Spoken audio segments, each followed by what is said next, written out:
हर समाज अपनी संस्कृति का संवर्धन और संरक्षण करता है। ऐसा करने की सबसे पुरातन विधि है इसे अगली पीढ़ी को प्रदान करना। इसी उद्देश्य के लिए 1 एवं 2 मई 2016 को जोधपुर स्थित हनवंत आदर्श विद्या मंदिर उच्च माध्यमिक विद्यालय में 2 दिवसीय कार्यशाला का आयोजन किया गया।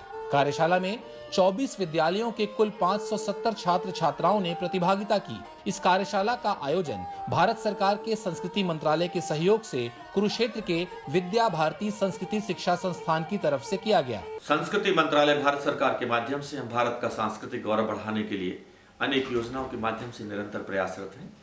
इस कड़ी में एक विशेष योजना जो राष्ट्रीय उपस्थिति के सांस्कृतिक संस्थानों के लिए होती है, उससे संबंधित विद्या भारती सांस्कृतिक शिक्षा संस्थान कुरुक्षेत्र को एक प्रकल्प दिया गया है, जिसके अंतर्गत संपूर्ण भारत के विद्यार्थियों में सद्गुण विकास, वैज्ञानिक खोज और शारीरिक दक्षता बनाते हुए भारतीय संस्कृति एवं कलाओं के संरक्षण, संवर्धन एवं उत्थान हेतु कार्यशालाओं का क्रियान्वयन बड़ी सफलतापूर्वक किया गया है। मैं समझता हूँ कि विद्या भारती संस्थान जैसे प्रयास संपूर्ण देश में होने चाहिए, ताकि हम समाज के साथ मिलकर अतुल्य भारत का सांस्कृतिक गौरव और बढ़ा सकें, एक भारत श्रेष्ठ भारत की परिकल्पना को हम साक्षात कर सकें। कार्यशाला में बच्चों को नैतिकता एवं संस्कृति के बारे में बताया गया। साथ ही लुप्त हो रही कलाओं के पुनर्जीवन के उपायों के बारे में भी उन्हें विस्तार से जानकारी दी गई।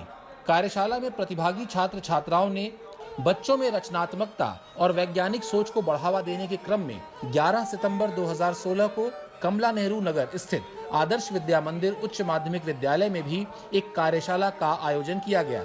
इस कार्यशाला का विषय था वैज्ञानिक सोच का विकास। कार्यशाला में 23 विद्यालयों के कुल 531 छात्र छात्राओं ने हिस्सा लिया। वास्तव में कार्यशालाओं का आयोजन का उद्देश्य केवल कार्यशालाएं या कोई एक कार्यक्रम कर लेना नहीं, तो शिक्षा में एक विशेष प्रकार का प्रयोग इसके माध्यम से ले जाना था। विद्यार्थियों के जीवन में इन सारी चीज़ों को शिक्षा के काम के साथ कैसे जोड़ा जा सकता है, इसके विचार को लेकर हमने ये प्रयास सारा किया था। बड़ी संख्या में इसमें छात्रों की, शिक्षकों की और इनके जो विशेषज्ञ थे उनकी सबकी सहभागिता हुई है। ये उसका परिणाम है और आगे भी इसको आगे बढ़ाना चाहिए। इसके बारे में जो फीडबैक आ रहा है तो वो इस प्रकार का आ रहा है कि इसको आगे भी बढ़ाना चाहिए और इससे समाज में और विद्यार्थियों में एक जागरूकता आएगी, ऐसा ध्यान में आ रहा है। कार्यशाला में छात्र छात्रों को विज्ञान की उपलब्धियां बताई गईं और कई तरह के प्रयोग करके भी दिखाए गए। कार्यशाला में बच्चों को ये बताया गया कि देश ने विज्ञान के क्षेत्र में कितनी प्रगति की है और किस तरह उसका विकास हो रहा है। बच्चों में स्वस्थ जीवन के प्रति सजगता लाने और योग को अपनाने के लिए 30 सितंबर 2016 को केरू के आदर्श विद्या मंदिर माध्यमिक विद्यालय में 1 दिवसीय कार्यशाला का आयोजन किया गया। कार्यशाला का विषय था योग एवं स्वस्थ मानव जीवन।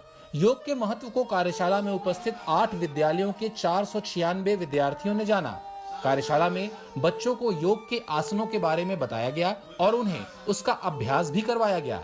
विद्यार्थियों को बताया गया कि उनके लिए सूर्य नमस्कार क्यों आवश्यक है और उपस्थित छात्र छात्राओं को सूर्य नमस्कार के सभी आसनों को विस्तार पूर्वक समझाकर अभ्यास करवाया गया। कार्यशाला में छात्रों को वैदिक योग की मुद्राएं और उसके इतिहास के बारे में भी जानकारी दी गई। इन सभी कार्यशालाओं में स्वच्छ भारत एवं बेटी बचाओ बेटी पढ़ाओ अभियान के बारे में भी विद्यार्थियों को जागरूक किया गया।